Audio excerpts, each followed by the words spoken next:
Welcome to Behind the Bower, where we bring you inspiring conversations, a fresh perspective on the arts in our community, and spotlights on incredible artists, performers, collaborators, and organizations. Here we celebrate the universal language of human expression through arts, culture, and community. I'm your host, Lauren Hood, Program Coordinator for Bower Center for the Arts. Today, I'm excited to welcome a talented group of Jefferson Forest High School students along with their amazing teachers, Ms. Tonkins and Mrs. Brumfield. We'll be diving into how their artistic journeys have shaped their lives, both inside and outside the classroom. For these students, art is more than just an academic subject. It's a powerful tool for self-expression and a way to see the world differently, and a means of finding their unique voices. And for their teachers, it's about fostering creativity, curiosity, and resilience in their new generation of artists.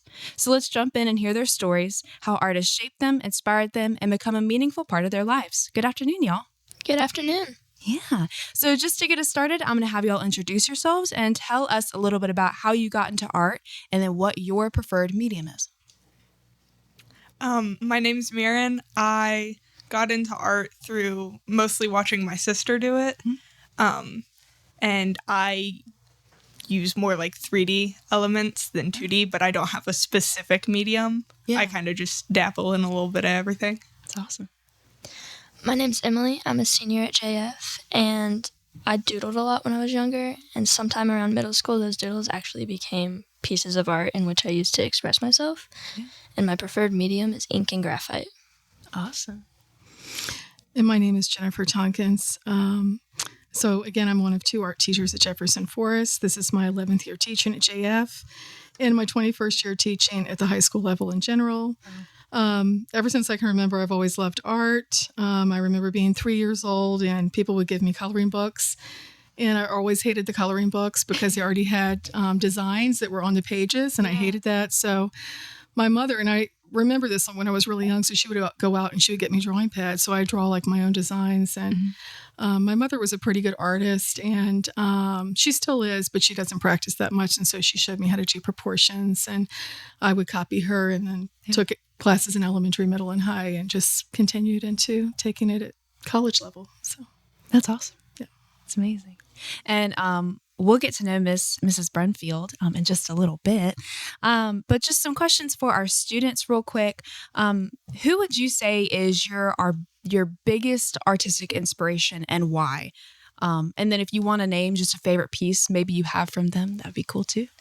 I really like Brian Froud. He did a lot of the concept art for movies like Labyrinth and The Dark Crystal. Yeah. And he also released some like independent art books. But I just really like those movies, and his art's just like little funky little guys. Yeah. You know? That's awesome.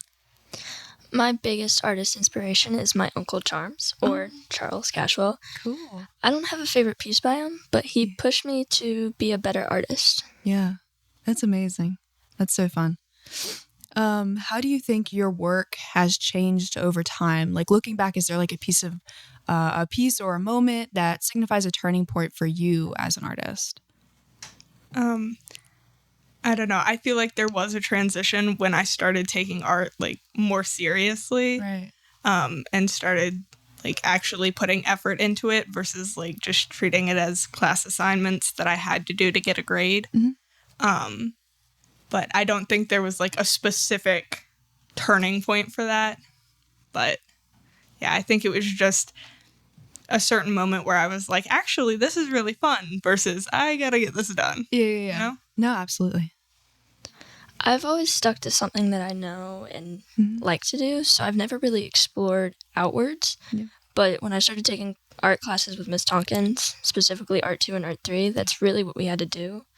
So I explored a lot more with different mediums and textures and stuff, and found that I really enjoy working with watercolor. Yeah. That's awesome. Yeah, that's amazing that, well, for you, that like taking it like quote unquote a little bit more seriously, but that is so common because these questions that I ask, and I've gotten to talk to a lot of the high schoolers in the podcast, and so I kind of keep it with the same questions, but the answers are always so different, and that's what I love about it. But that is a common theme of like, especially because you guys are still a little young, but just that they they kind of did it for fun for a little bit and then took it more seriously and were like, oh my gosh, like this is like it. Like this is my passion. And so that's really cool. That's awesome, you guys. So what have you learned about yourself through art? I think I've learned that my creativity is like a lot stronger than, I thought it was. Because when I said that I do like a lot of different 3D things, I mean that I like pick up cool stuff off the ground and like make sculptures and stuff with it, and then clay. So I find that I'm able to create a lot of stuff out of, little things versus having to see like a bigger picture immediately. Right. I've learned that anything and everything can be a form of art, and that it doesn't have to be perfect the first time. There's no schedule when it comes to art because things change, and sometimes it might not go your way, and that's okay because it's just part of the creative process. Yeah, absolutely. And I'm not an artist. I am a performing artist, quote unquote. That's what I did growing up. But visual arts was like, it was not something I was involved in. So when I quote, there's only happy accidents. That's about all I've got for art. But that's what it reminds me of, is that there's no mistakes. There's only happy accidents. And that's all art is just like, it's just a bunch of little happy accidents that kind of come together. It's kind of cool. All right, I've got one more question for our students before we move on to our teachers. But imagine you're hosting your own art exhibition anywhere in the world. Where would it be, and what would the theme be? I think I would have to, I don't think I could do it in just one specific place. I'd love to like take it on the road, make it a traveling show. Right. And then I think the theme would be something like either found objects or like nature-y or a hybrid of the two, or just hybrids in general, like just fun randomness. Yeah, absolutely. I would like to have mine in France, specifically Paris. Yeah. And I would like it to be fashion show themed. Very cool. Specifically black and white images with pops of color here and there to give attention to certain items or clothing items on a person. I love that y'all have thought about this. You already got it planned. I can't wait to see them. All right, well, thank you guys. So I'm going to ask some questions for our teachers, and we are going to start with Miss Tonkins. Miss Tonkins, what has been your favorite part about guiding these students through their artistic development? Well, I think just introducing them to new media processes and techniques. And seeing them get excited about it, and coming into class every day. It's great when you have a student that you don't have to tell to get their work out, to get it done. They're just excited about it, and they'll come into your other classes and want to work on it. And so specifically, I'm thinking about Emily when we did the egg basket, when I had you for 3D Art 1, and she loved that egg basket so much, and she did a great job on it. And so she got finished with it, and she wanted to make another one, and she had plenty of time because she was one of the first that was finished. And so I had a couple of extra egg baskets that were halfway complete from the previous year. So I said, we don't have enough media for you to make another one just from the supplies that we already have unless you deconstruct this basket. So it took quite a bit of time, to deconstruct that basket. But she was willing to do it so she could make another one. Yeah. And then I remember having Aster in Art 2 last year. And so Aster really gravitated toward the anthropomorphic project and just really loved clay and did this fantastic job with this creature that had like these kind of like a haunched pose, and was really excited about it. So that's really rewarding for me. Yeah, absolutely. How has teaching art to high school students influenced your own perspective on creativity and art making? Well, I used to think before I went into teaching that unlike skill, which I felt could be taught, I didn't think that creativity could really be taught. So I thought people either had that innately or they didn't. But that's not true. So people can be taught creativity. And so you give students a lot of visual challenges. And so the more that you challenge them, the more they get agile with it. Yeah. And so the more that they're able to creatively solve things later on on their own. That's awesome. That's awesome. We're going to do a little switch up here. So I'm going to bring in Mrs. Brumfield.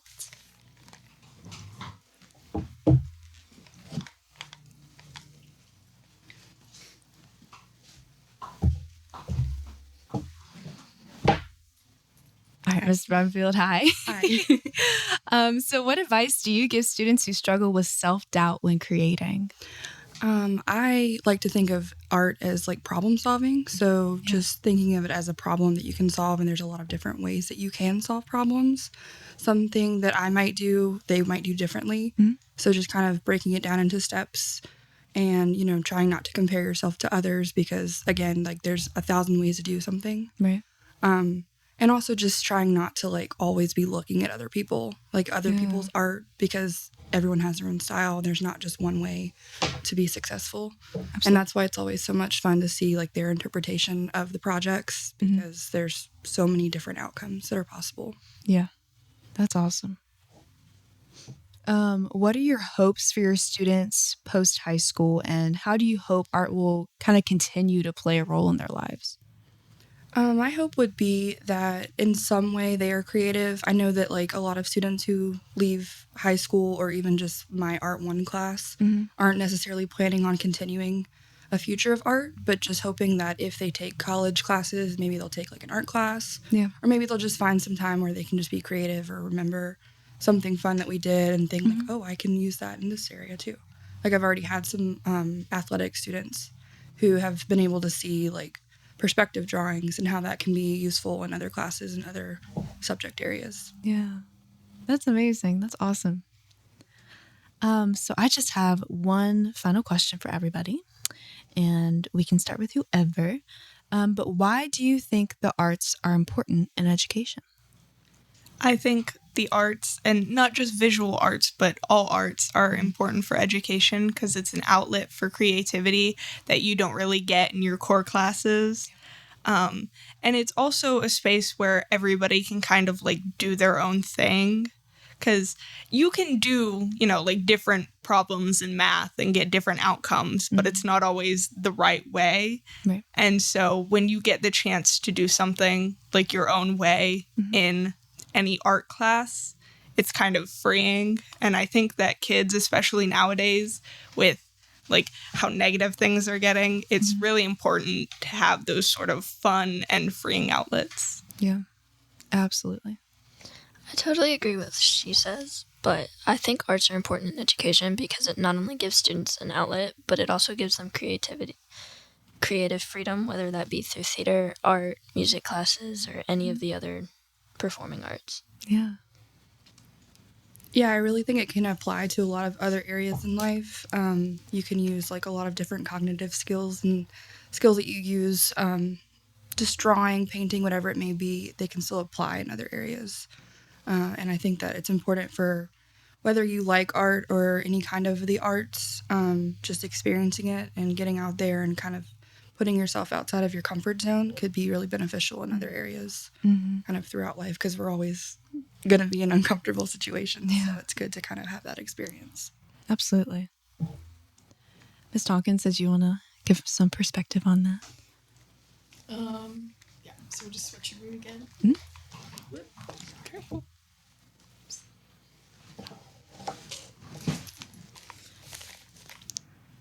So I've always been a strong advocate of having art as an integral part of education because so much of education is just dealing with just mathematical science, intelligences, and there's 7 intelligences. And so art kind of hones in on the visual intelligence that is so lacking in schools today. And so art also fosters divergent thinking.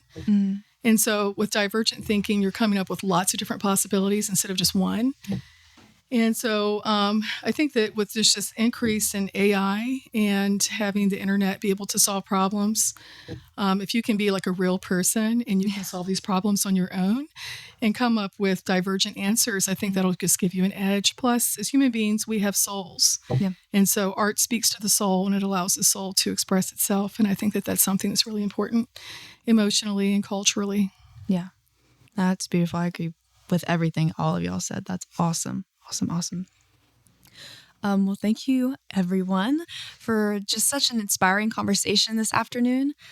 Just a reminder to our listeners, the Bedford County High School Art Show will be on display at Bauer Center for the Arts from April 22nd to May 3rd, 2025. So be sure to mark your calendars so you don't miss the chance to see these incredible students' work firsthand. If you've got young artists at home, be sure to check out bowerscenter.org or follow us on social media to stay up to date on all of our youth art classes. And with summer break coming up, now is the perfect time to find the right camp for your child. So just head over to the education tab on our website to explore all the options. And we also offer scholarships to make sure that every young artist has the chance to participate. But if you have any questions, feel free to give us a call at 540-586-4235. Thank you as always for tuning in, and we look forward to catching you next week for another Behind the Bower.